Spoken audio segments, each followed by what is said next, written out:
So it's that time of year.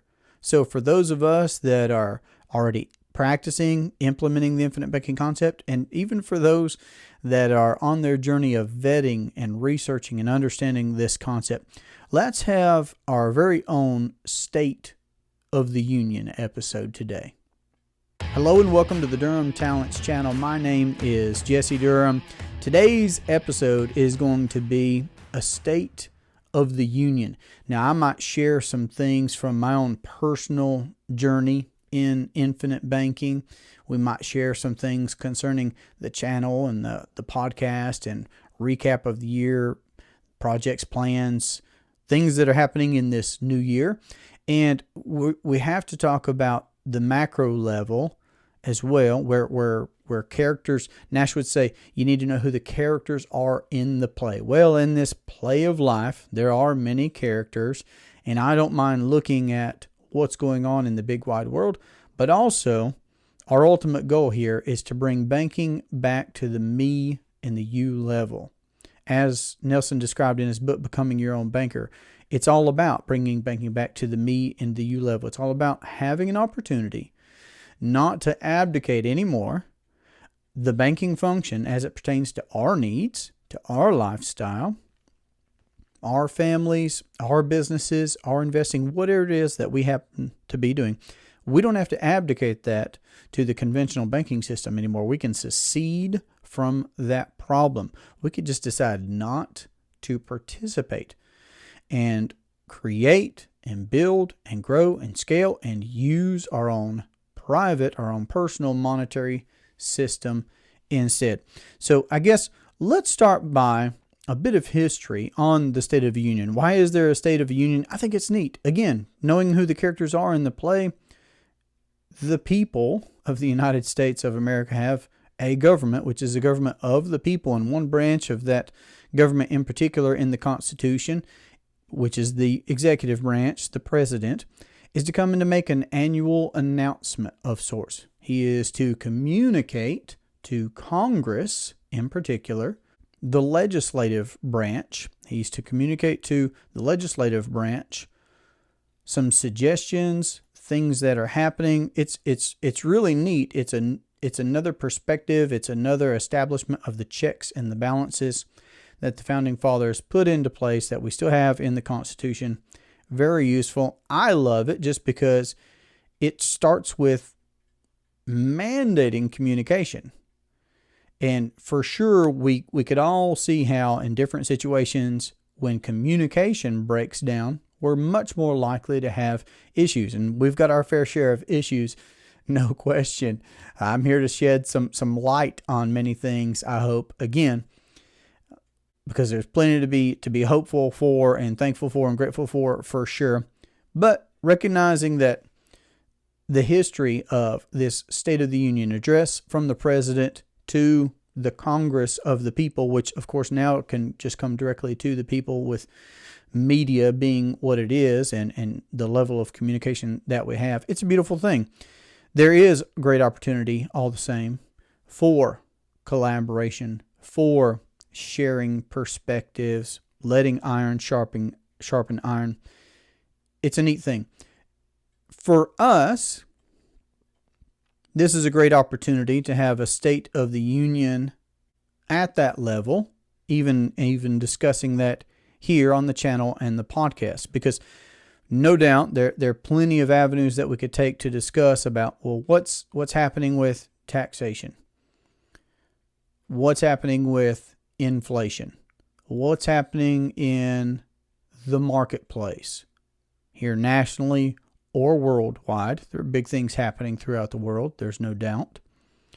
We could talk about interest rates, how there's been a rise in interest rates and perhaps it may continue to rise. Time will tell. The housing market is still pretty wild out there. Pretty wild, pretty overpriced.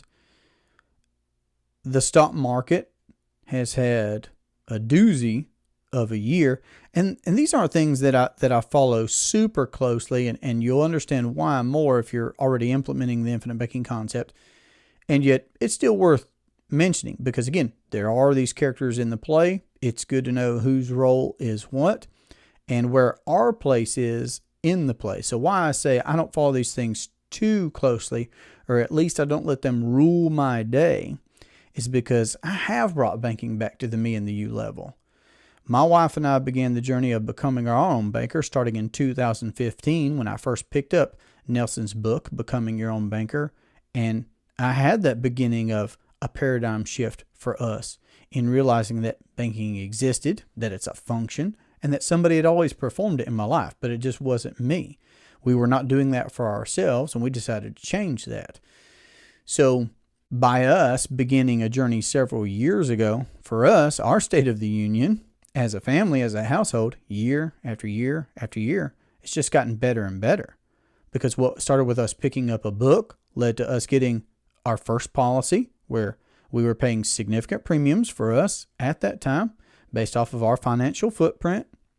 And we've used that policy now going on this will be 8 years that we're using that policy for all kinds of things. We have used that policy for paying off student loans. We've used that policy for paying down debts that we had. And recapturing the money.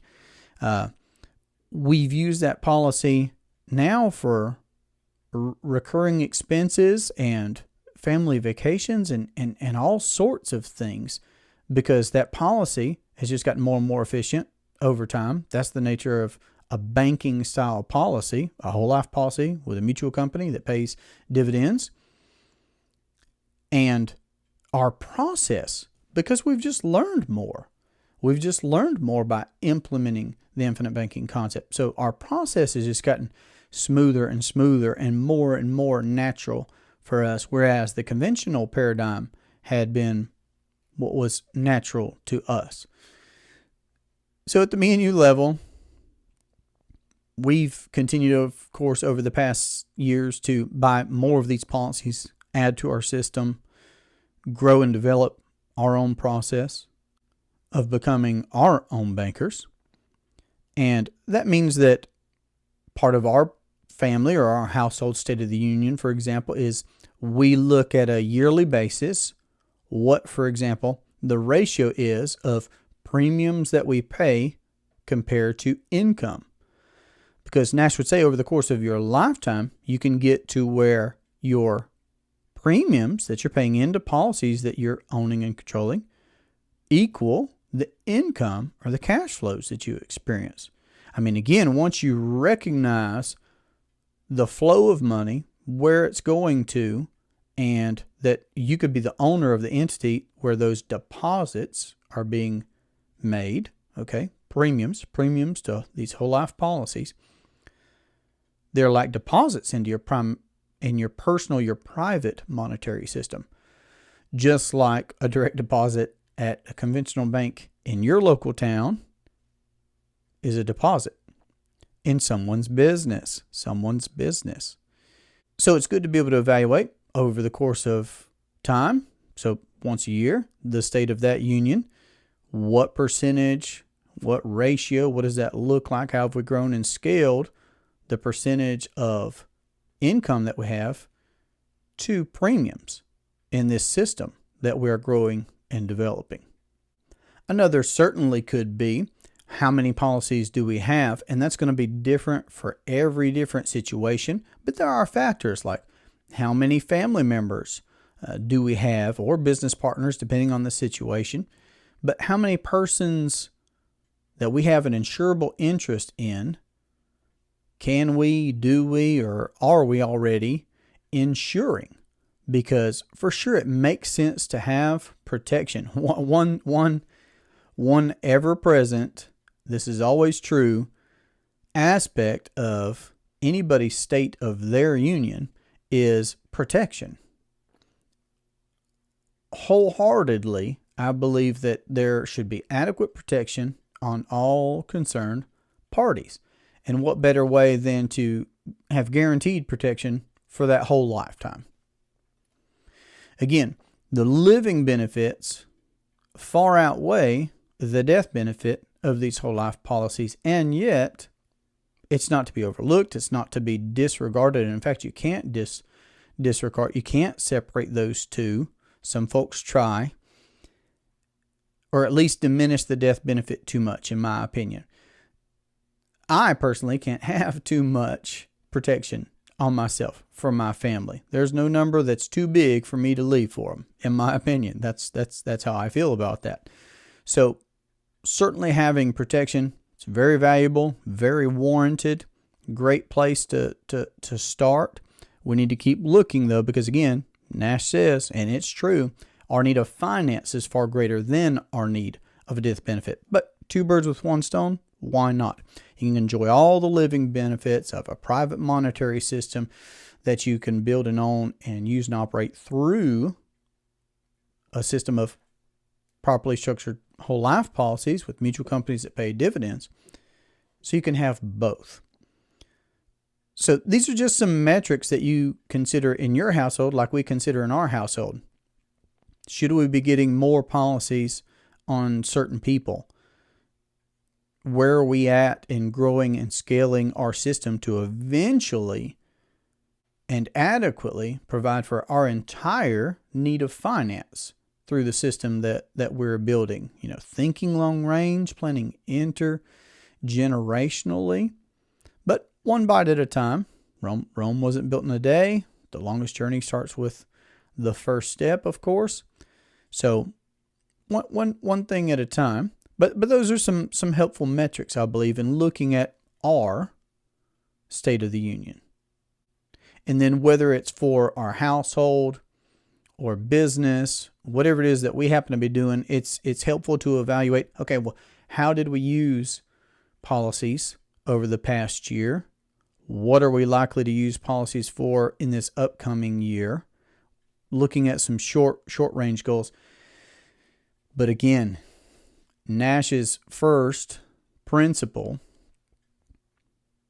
to having success with the infinite banking concept is to think long range. And when he talks about thinking long range, he's talking about thinking and planning and acting intergenerationally. Sure, my daughter is a 3-year-old now, but the further ahead that I can wrap my mind around time, as difficult as that may be in lots of different aspects, it's good for me to consider and go ahead and be planning and building towards first cars, weddings, businesses that she may want to begin. Children that she will eventually have. However far we can wrap our minds around time, the better off we are. Nash would talk about how he would have these 70-year time frames in his mind as a forester because of his background in forestry and how developing land for lumber is carried out. And that long range thinking was so helpful, and it's certainly helpful for us to be able to think intergenerationally. But again, starting where we can and wrapping our minds around as much information in as much time as possible.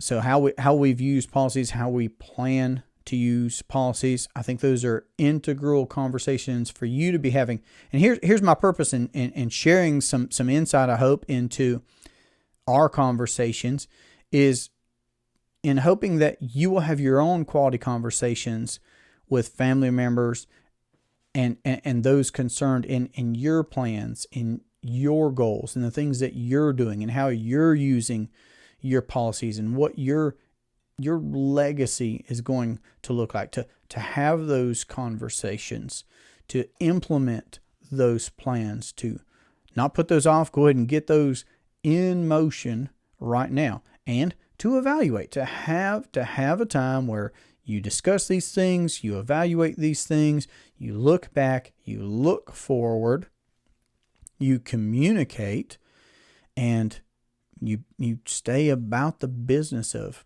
proactively becoming your own banker. I've not arrived yet. You've not arrived yet. So we need to be proactively moving these fronts forward. I just had a recollection here real quick as I'm talking about communicating together as a family and making family plans and evaluating what it is that you're going to be doing next. I had one conversation in particular that's jumped into my mind this past week. it was with a gentleman, we're going to call him Derek. Okay, so Derek was telling me about his situation. He had seen a presentation, an introductory presentation to the infinite banking concept, and perhaps he'd already gotten into the book as well. And we were having a strategy call, and he was telling me some about his background and his experience, of course. And one straw that for him broke the camel's back was he was telling me about his outdoor loving family, which I love. That was a great part of our conversation.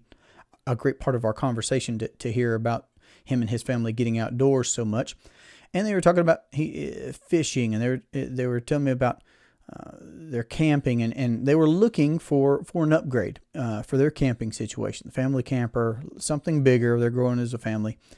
And he was telling me about an experience that he had where he and his son and his daughter were at a place already looking, and they went to see about this particular unit that they found that they'd already walked around in. They saw how spacious it was. And productive young man, doing good things. But he still told me, though, that at that time, he didn't qualify for that particular model that his family had already fallen in love with. And he was telling me a bit about that experience and how that was an aha moment for him to feel like he's doing good, making things happen. They're growing as a family. He is taking time and putting effort into the things that they do as a family and the experiences that they have. And it's obviously important, and he's being intentional about cultivating those. And there he was with his children in tow. See what I did there? Dad joke, talking about trailers and stuff in tow. Ha ha. And he wasn't approved. Right there in front of the kids, denied on that particular unit.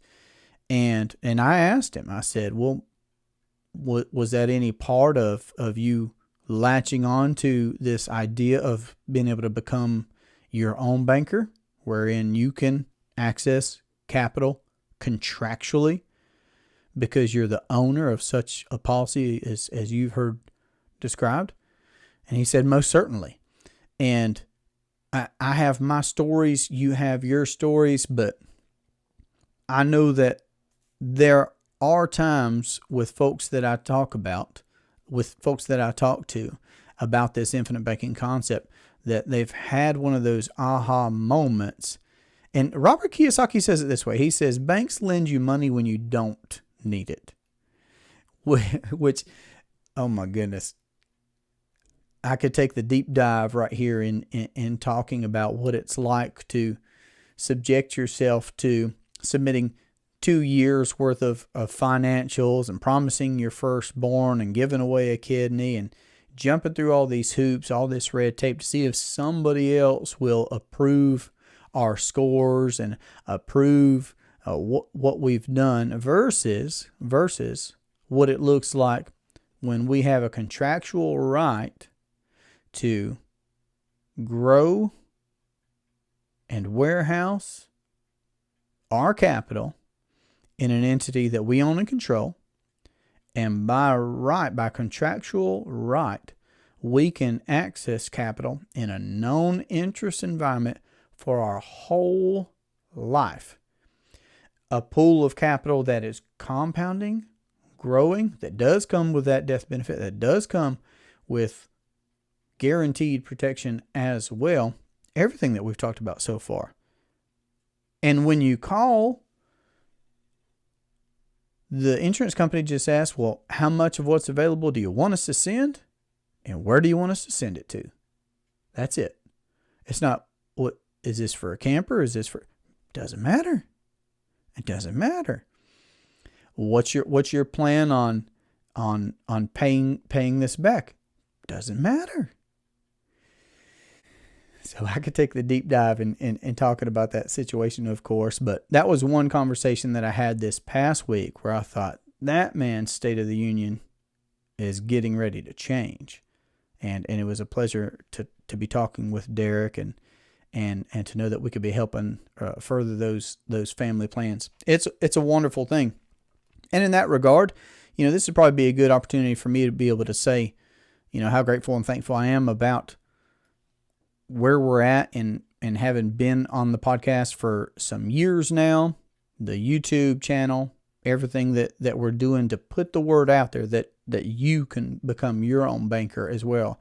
Like me, like Derek, you can get educated on this concept by reading Nelson's book, by diving here on the channel. And I recently received some information. I'll put this up on the screen for those that are watching. Had a good friend, my friend Teresa, who's also a client, was kind enough to share some words. And we have clients that come on, that have come on, and we've got an interview series that I would encourage you to be able to listen to these folks that have implemented this concept, learn from their experiences, perhaps inadvertently have some questions of your very own answered.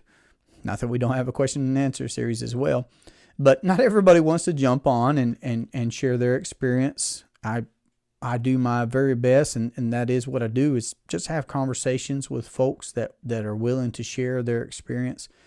And Teresa's not had the opportunity to come on yet. Hopefully we'll be able to get her on someday. But Teresa sent me a statement recently about her experience, and I'm very happy to get those. I'm always thrilled to hear what folks have to say, of course, because service matters to us here. It matters that we do well by folks, and she had some kind words, and I'll put those up here. But the mission is ongoing. I feel like I'm just getting started in sharing this concept, because I still have folks that I personally know that'll reach out to me, and they're just finding out that I've got a podcast and a YouTube and whatnot going. And when I get those, it's encouraging to me, because what I know is what I've experienced for myself, and I read from the start in Nash's book. And that is that becoming your own banker, it's the simplest thing. It's the very fact that you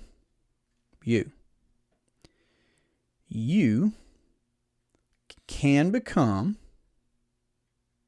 right? Ongoing process, not a switch to flip, not an overnight process, but it's a process that you can become active, ongoing, haven't arrived, your own. Not somebody else's. I mean, whose business do you want to be more profitable than your own? Whose family do you want more profitable than your own? Do you, at least when you're made aware of it, do you want to continue bleeding out your family money in the form of interest dollars to someone else, money that'll never come back into your family? I mean, when you know better, you can do better. And then banker. And you can become your own banker. You're becoming your own banker. Banking is a function. Banking is a process. Banking just is. And you can be your own banker. There's a way. It's the most simple thing. You can become your own banker. We know about banks. We know about the people that are in those banks.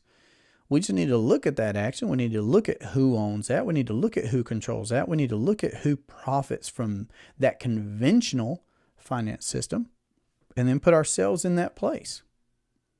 And between reading the book, Becoming Your Own Banker, and having a quality conversation here with me, where we can look at your financial situation, I know how to write a properly structured whole life policy with great mutual companies that pay dividends, and they've done it for over 100 consecutive years.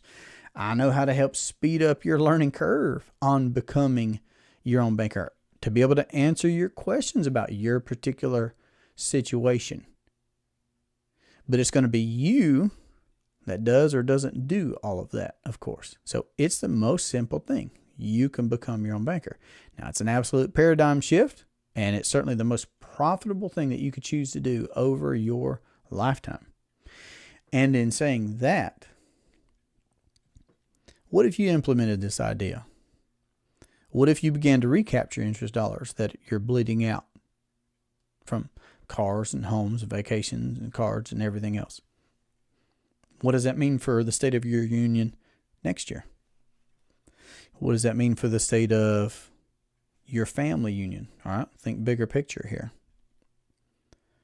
What if, now let's just walk this out, because we've been a nation for a really long time and we've had many state of the unions. Okay, there's nothing new under the sun. Time's going to march on. That's one of my favorite sayings to put things in perspective, is that the time will go by either way. Okay, so what if you could begin to recapture money that's leaking out of your family? What if you could become your own banker and you got to decide when it was time to upgrade the family camping gear? What if you got to decide whether you should get that next piece of business equipment, or do that next real estate deal, or finance that next vacation yourself, of course? What if you could be profitable like the banks are profitable? What if you could set it up to where you build a personal and a private monetary system now that for the next generation and the next generation, what if it means that they don't have to go into a bank to finance the car that they want? What if they could do that in your family? What if they didn't have to go to a bank to have that money to finance a wedding, a family wedding, to get a down payment on a home, or even just to get a home? What if they never had to walk through the doors of a bank? Well, the State of the Union here at the Durham household's never been better. The State of the Union for this channel and this podcast has never been better. We're helping more and more people. We're covering more and more ground. We're putting out more and more series, more and more playlists of material that you can access. We've got that interview series that I mentioned. We've got that question and answer series that I've mentioned. We do a famous quotes, money quotes. We talk about money, and we look at popular financial sayings with an infinite banking lens. Of course, we've done our general episodes from the start. We put out our fair share of bloopers, I believe, and we've got a relatively new quick take series for some real quick, pragmatic, implement now information regarding the infinite banking concept and common issues that we address. And I'm certainly looking forward to hearing from you. If you have a suggestion or an idea about something that you would like to see covered, or something that you're interested or curious about, please put that down in the comment section below. And if you would like to have a conversation about how to implement the infinite banking concept into your household or your business or your investing, then I look forward to that conversation. Make sure to contact us. This has been a great pleasure for me. I look forward to our next conversation. Have a great day. Take care.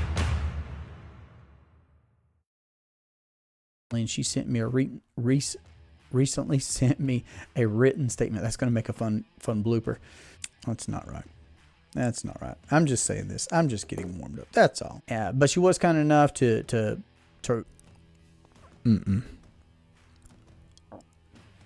Nope, we're not doing that. My fellow Americans, allow me to make a statement about the state of our states. Come on, man. You know, the thing.